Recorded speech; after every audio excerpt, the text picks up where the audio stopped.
Hey, buddy. Tracy, how you doing, man? Good. How are you doing? Now you're inside. You don't have a hat on. What's wrong with you? I'm not inside. Well, you got a tent over you or something. Are you in the elements? I'm. There's nothing over me. Um, there's nothing directly over me right Gotcha. now. We have a little tent over here, and one over there. Yeah. Our bench is over there. Oh, The okay. way You're not that at the bench. No, for whatever reason, it's not working for me to sit at the bench and have these CEO conversations. Oh, really? So I had to move over here to the tech Yeah. area and Okay. have my conversations here. And Kyle was just talking about the fact that we just had a little incident here that our security You took know, care of. Technology is good until it isn't good, right? I know, it really is. How are things going in the capital city, brother? It's going really well. We've been blessed. We've been hearing lots of stories of hope, inspiration, and transformation. And I'm sure you've been, hearing some of the same stuff down there in Evansville. But for us, it's been a blessing. It's the first time we've done it. I think it's the first time you've done it, right? It And is. so Yeah. we're learning a lot, and we'll get better at it. But the stories are pretty impactful and powerful. And I was just telling Tom, and you probably have talked to Tom as well. I haven't tonight. No. No, not yet. Okay. No. Just telling him about an hour ago that it's just incredible. You always enter these things thinking that you're going to be a blessing to other people. And just hearing them talk about their stories, but oftentimes, and you know how God works. He blesses you more than you're blessing somebody else. And so that's what it's been for me. And I've really enjoyed the conversations. And so, other than the bench being really, really hard, that's another story. That's a totally another story.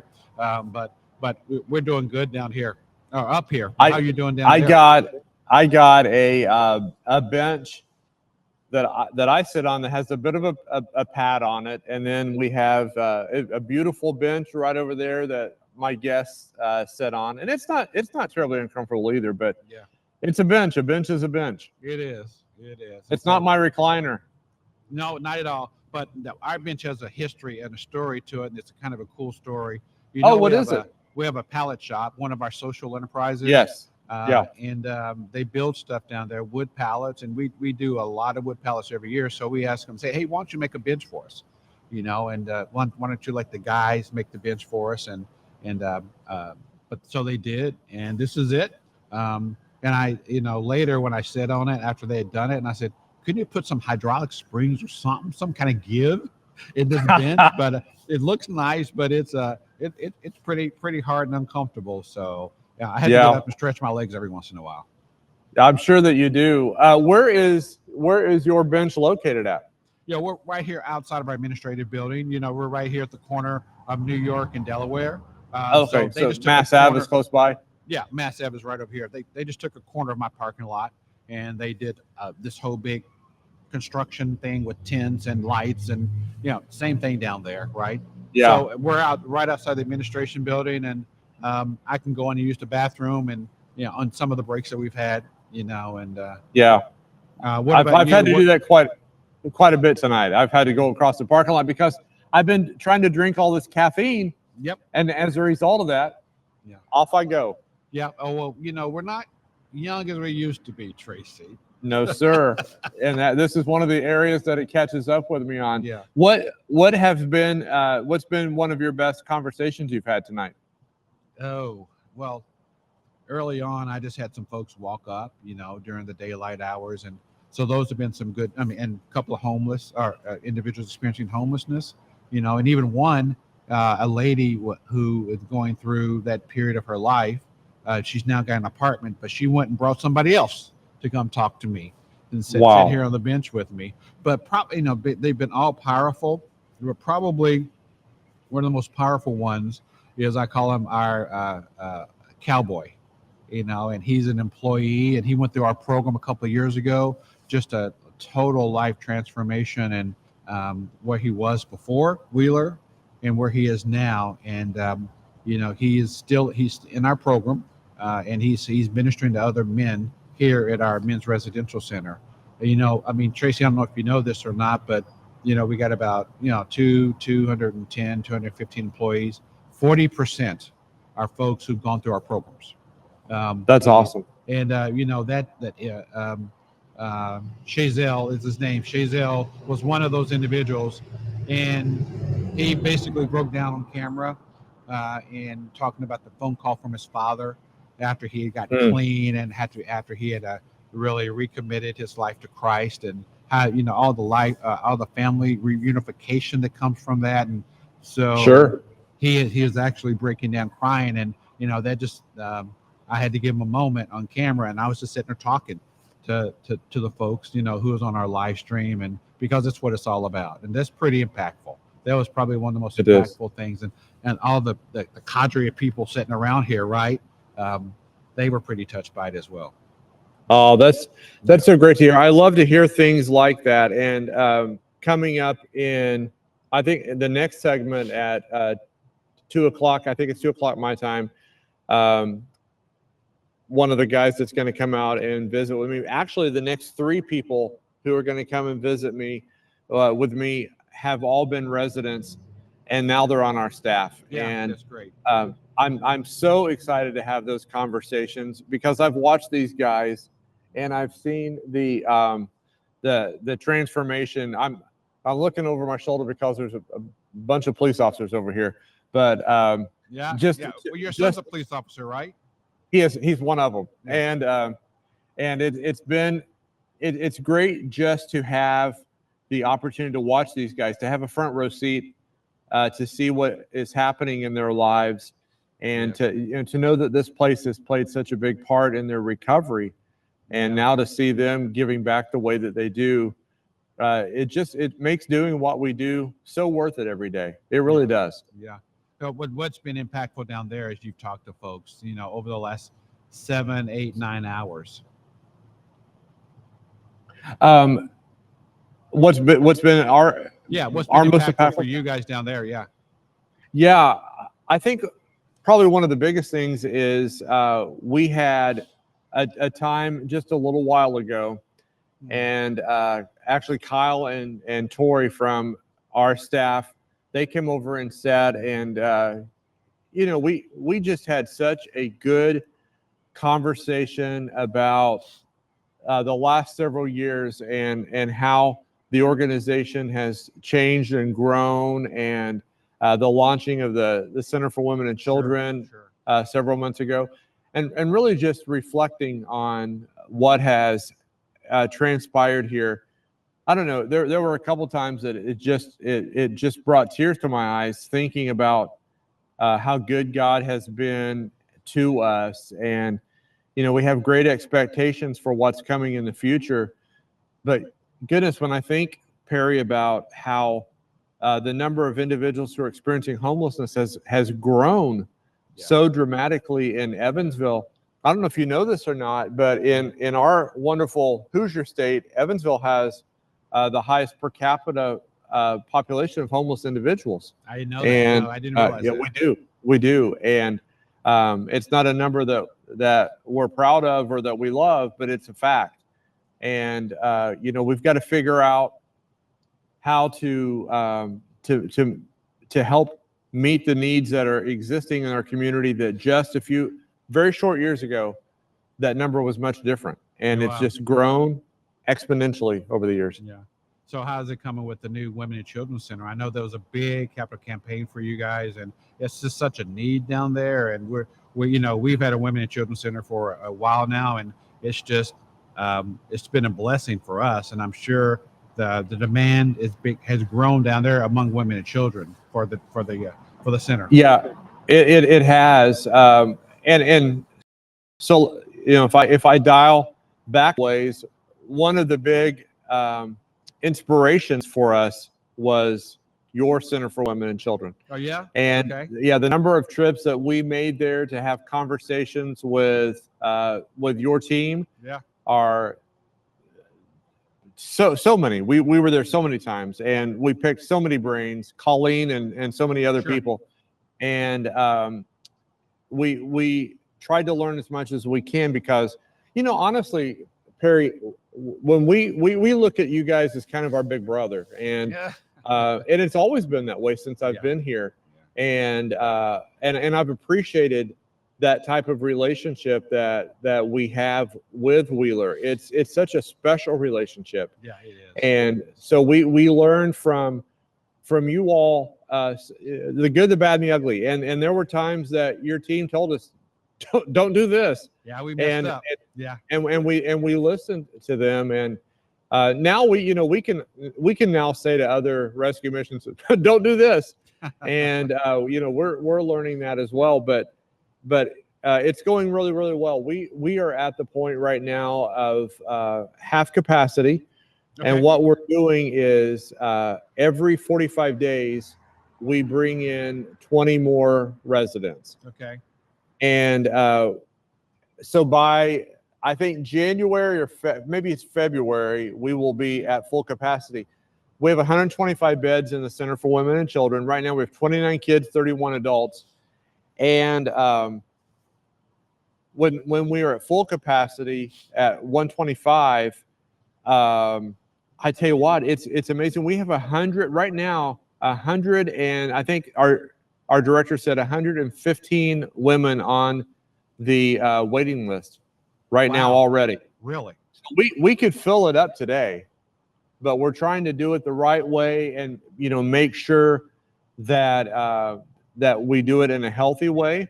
Yeah. Because for us, we've been here 108 years, but we've never operated a Center for Women and Children, so we don't know how to do it. And we're just figuring it out as we go along, and then figuring it out from people who have been in the space for a while. Well, it's certainly, I'm sure, a blessing down there, and like you said, the need is there.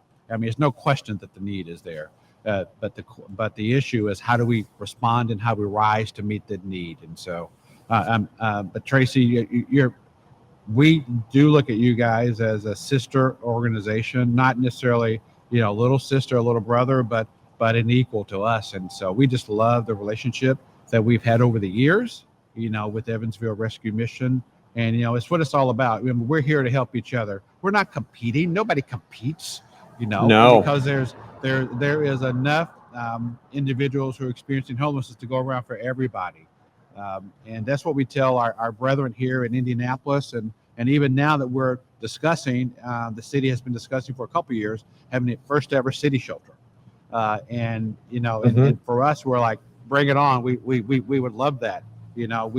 We've been the major provider of emergency shelter beds and the home for individuals experiencing homelessness here for this year. Next Tuesday will be 132 years. Wow.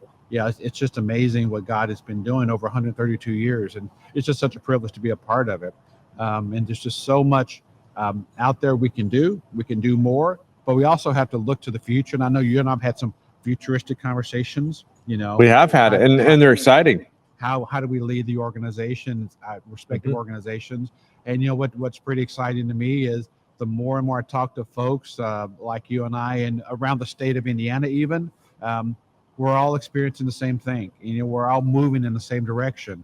Because safe, affordable, what we call sober, affordable housing is, something that we've all got to tackle, and we've all got to look at, because we can do emergency shelter servicing, but on the back end, what's happening with such a lack of real, safe, affordable housing in our communities is just something that's got to be addressed. It really does.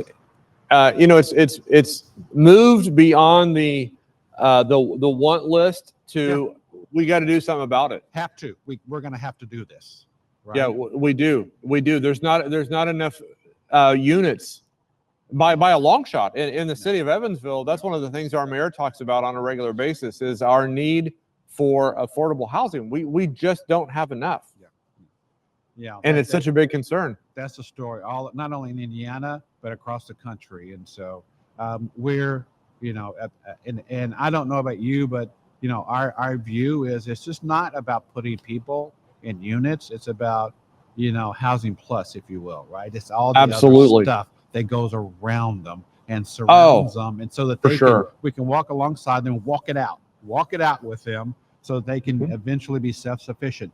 That's how true life transformation happens. And we know with true life transformation, it only happens through the power of Jesus Christ.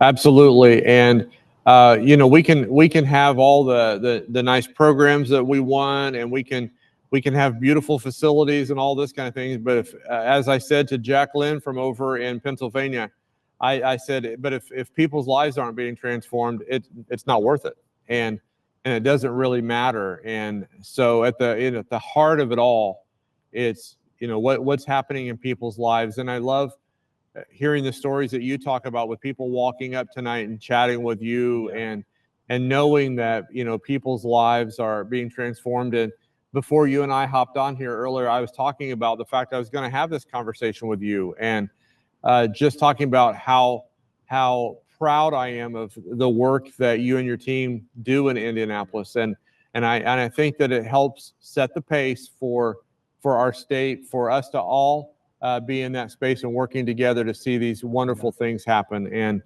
what a time to be involved in the ministry to those that are experiencing homelessness. Yeah. Well, I'm convinced, Tracy, that God's not finished here. The story is not done. And Right. I think He's got some big plans on the horizon for not only you and I, but for the other missions across the state to knit together and come together and really try to find a collective solution to it.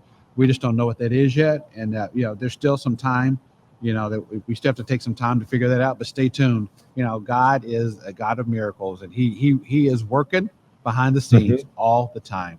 And He really is. What do you guys, your winter's around the corner. Tonight, I feel like it's here, but what are you guys doing this winter? Anything different than normal?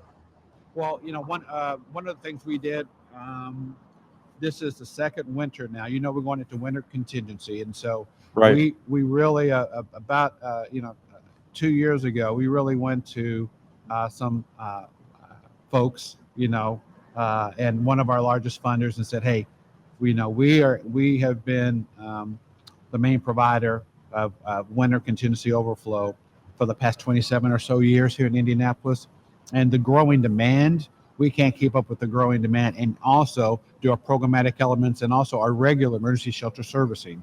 So we really want the community to step up. And so we work through it. And it's been such a great collaborative effort with all of our other city partners. And I'm pretty proud of how everybody stepped up to the plate.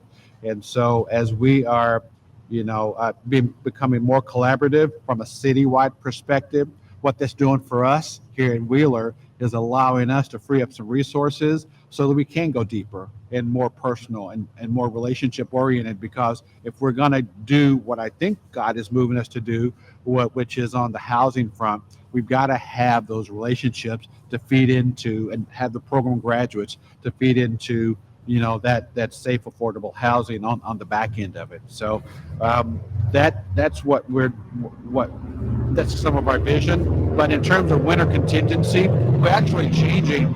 The city is doing a pilot and looking at a temperature-based system. I think it's the Kansas City model, and we've done a lot of work. But here at Wheeler, we're still doing the night-by-night work that we've always done. And then the city's piloting with some of other service providers more of a temperature-based approach. And so, we're all collaborating, trying to find the best way to rise up and meet the need during winter contingency. And we're also changing the date. We used to go from November 1 through March 31st.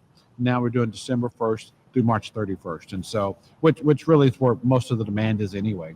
But yeah, it's we're rising to the occasion for this winter, and I'm excited to see what happens when we get to March 31st.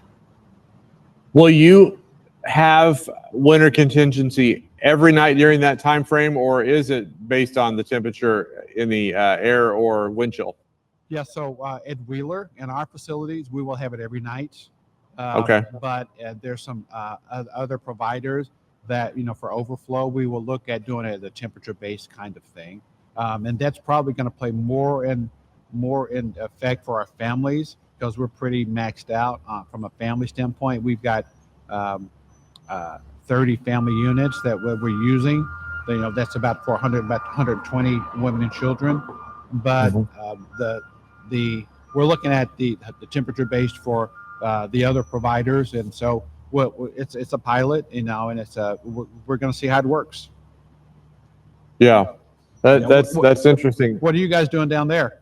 Well, ours is all based on temperature, and Okay. so it doesn't run from any certain time. If our temperature starts dropping down to 35 degrees or lower in October, our contingency program will start, and the white flag will go out over there, Yeah. and you know, people will start coming in. But you know, if we're blessed here and this turns into, you know, the Florida of the North, and we don't get any winter until January, then I'm okay with that. But when it's 35 degrees or lower, that's when our contingency starts, and then but it can be that way in April if the air temperature is that low. That's and interesting. so 35 and below. I think they sit here at, I think it's 25 and below.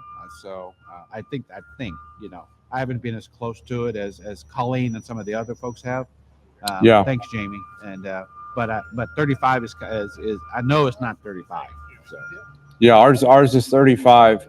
You know, I hope, back to the conversation that we were having, I hope that we are able in the next period of time to have some more conversations about the affordable housing piece and how that fits into you know, what we're thinking and what is on our hearts, because I think it's a really important place for us to look at and to see how we can collaborate together, and maybe with, you know, some other rescue missions in the state of Indiana, and really look at this holistically. What, you know, what can we do to make a difference in that piece? yeah, stay tuned. You know, so we will definitely collaborate on that, and you know, and bring in other folks. And we started some of those conversations already, as you know, this past year. And you know, I'm just excited to see what God is going to do on that front, because yeah, you're right. It's moved toward a wish list to a must-do list. It is, and we want to rise to the challenge, and to meet those needs here in Evansville. And I know that that's your heartbeat, my friend. And I just want to say to you before we wrap things up, just, you know, how honored I am to be your friend and to be your partner in this wonderful work that we get to do every day.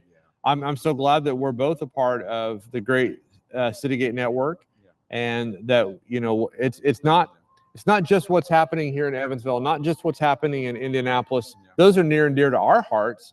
What's happening in Indiana, we love that, but I'm so grateful that tonight, all across North America, there are people that are having conversations just like we are. And you know, I hope that it brings to light some of the things that are so important to the people that we serve. And there may not be a whole lot of people that are up this time of the night watching this conversation, but it's going to be replayed, and people are going to watch this at other times, and maybe it'll spark an interest in their heart to be involved. Yeah, I mean, same way, Tracy. You know, back at you. I didn't know you until I came to Wheeler Mission. You know, I'm going into my 5th year here at Wheeler Mission. I didn't know you, but I mean, it's almost instant connection. It was. And just because, not only because of the ministries, but the shared history we have together, our ministries have together. And so God puts people in certain places at certain times. And so I just enjoyed our friendship. And I just know it's going to grow and get deeper and deeper as we continue to work in our respective ministries. And so, I believe that too. I told someone else I was talking to, I said, I'm already looking forward to our, you know, the next event that we get to go to with Citygate, because I just enjoy the collegiality that we have, and the relationships that we have developed over the years. They're strong and deep. Yeah, I told Tom earlier tonight, you know, Tom DeVries, and I just said, I just thanked him for his vision and his leadership and doing this kind of thing. And so, and I mean, it always starts, and things like this always start with a spark. Next thing you know, we're having 70 plus folks like us sitting on benches all across the country. It's wild. Isn't it amazing? Yeah, it really is. Just a year ago, there was one. Yeah, exactly. And then a few months after that, there was a few more, and now to see all 70 whatever plus that is happening. And you know, I have full confidence that next year it'll be exponentially greater. It'll be bigger. Yeah. And It I will. don't know about you, but I'll learn. I love this bench. I love the story, but it's just too hard, Tracy. I'm gonna tell you, my bench is just too hard. And I'm gonna figure it out. I don't know about you, but my folks were showing me Portland a little bit earlier tonight, and in Portland, he had a lazy boy couch, right? A lazy boy couch. Lazy boy couch that he was sitting on, and he was sponsored by Lazy Boy. So Well, that's not dumb. Now that's pretty cool and innovative that they did it that way. So all of us are going to learn from each other. We will. Conversations on a couch. I like it. Yeah, exactly right. Tracy, has been great talking to you. It has been. And I'm getting the wrap up signal from my folks, and I'm sure you are too. Yeah, absolutely. Okay, Tracy, be careful and be safe. And you too. Until next time, brother. Peace. Yeah. Likewise, brother. God bless. Thank you. Talk soon. Bye. Okay. Bye. Have a good night. You too.